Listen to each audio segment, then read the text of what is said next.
Canada have too much for the Walaroos. My name's Mark. Let's talk rugby.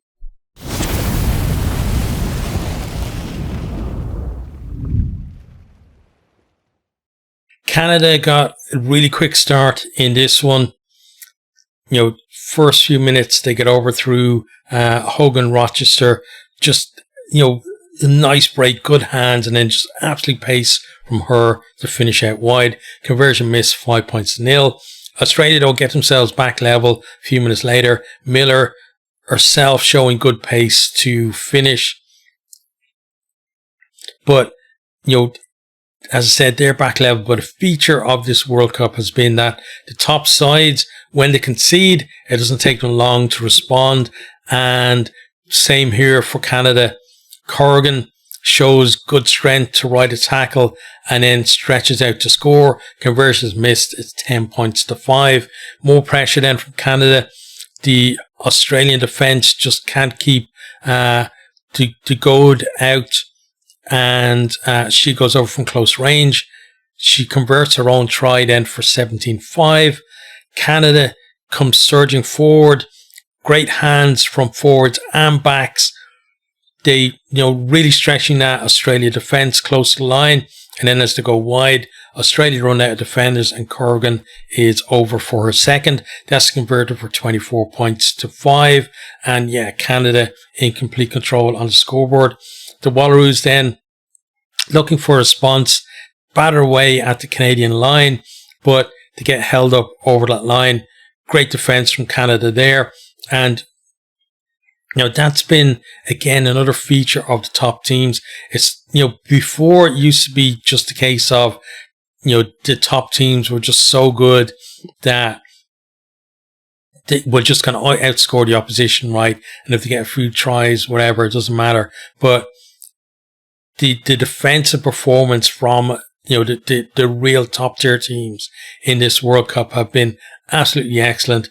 And a lot of them, their performance is kind of built on that. You back your defense, you break the opposition attack, and then you're able to show what you can do as well. And we've seen that from all of these, really top tier teams in this World Cup. It's Australia's turn then to defend for their lives as its Chancellor strips the ball close to her own line. And then they're able to scramble clear. And, decent defence there from the Walaroos. But the difference really between the two teams is, again, it's not just about that defence. It's about then having an out after your defensive set. And it's a poor kick from Australia. And they don't have any way to actually get away from their own line. And can they keep that pressure on? Eventually they get over through Shell. But after a TMO check, it's chalked off for an earlier knock-on. Canada do finally find their composure just before the break as Hunt goes over, converted by the goad for 31 points to 5, the halftime score. So Canada completely in control on the scoreboard and no real, danger in terms of the result at that stage. In the second half then, Canada got to weather some pressure at the beginning of the half, but then Forteza gets over for them, converted for 38 points to 5. At that stage, heaven's completely open, people scrambling, to get away from it. And around that time, the game kind of breaks down a little bit. And Canada decided they'll take some points from the tee through Tessier to make it 41 points to 5. And right at the end then, we see Karen Pekin shows brilliant footwork to score a lovely solo try. The ball, basically, it was a line out on the edge of 22. Ball's moved to her.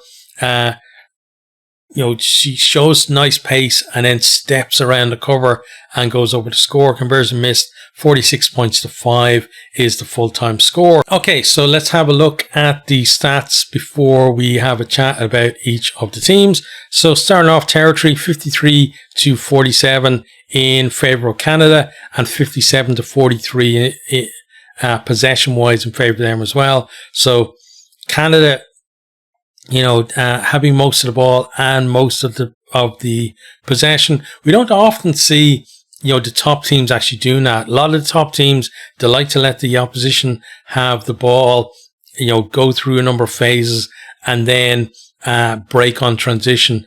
Canada, they like a bit more control, and it's going to be an interesting kind of clash between themselves and New Zealand in that semi-final because of it.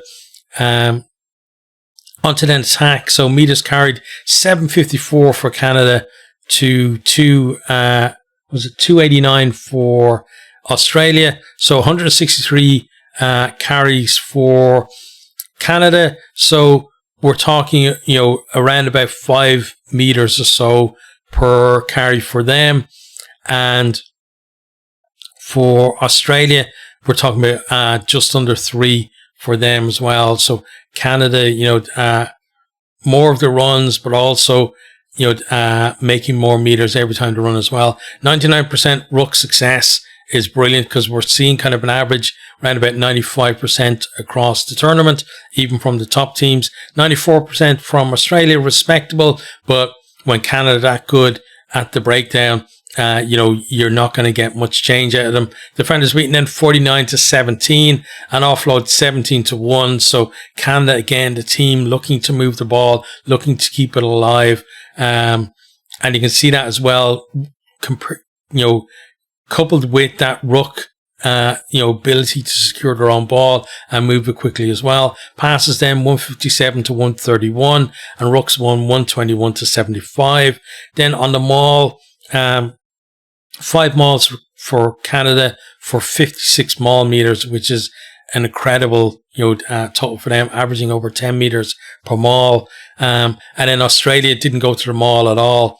And, that's obviously a part of their game that they're going to have to build over the next 4 years as well for them. Onto set piece then, 100% for each of them on their scrums, 5 scrums, 1-6.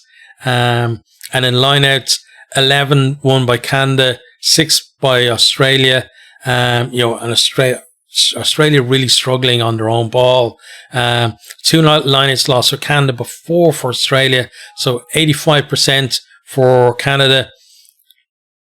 Lineout success, just 60% for Australia. So, again, Australia, they've got the core of a decent team there, but set piece and kind of the nuts and bolts of the game really have to be worked on for them as well to see real improvement, I think. In terms of kicking then, kicks at goal, 56% for Canada, and then Australia missed their only kick at goal. Kicks from hand, 14 for Canada, 16 for Australia. So again, we're kind of seeing less kicks from each of the teams than we've seen in pool play. Like in pool play, we've seen a lot of kind of games where teams will be kicking maybe 20 odd times at a hand, but I think both these teams just wanted to keep the ball and run it, and Canada were obviously the better team at that. Onto defence then, tackles made, 160 for Canada, 224 for Australia. So Canada tackling 87%, which is brilliant. 75% for Australia is not good at all. Like you want to be at least in the 80s with your tackle success. And again, you can see why Canada kind of find it a lot easier to open them up than the other way around. Turnovers 1 then, 8 for Canada and 6 for Australia. So Canada not only 99% on their own ball, but also turning over more of Australia's ball and just keeping that ball to themselves. Penalties then, 7 conceded by Canada, 9 for Australia. So both teams actually doing well, keeping in single figures. That's always where you want to be. Obviously, the lower the better, but if you can keep it in single figures, I think you're doing pretty well in a test match. Okay, so let's have a chat about each of the teams briefly. So we start with Canada. So, it was a decent win for them. They're into that semi-final. Overall positive, but they're definitely going to have to reduce their error rate, I think, to get past the Black Ferns in the semi-final, because, when things worked well for them, they looked absolute world beaters, and you can see why they're number 2 in the world. But that error rate, they had a few errors that Australia couldn't capitalize on, but you definitely think the Black Ferns would.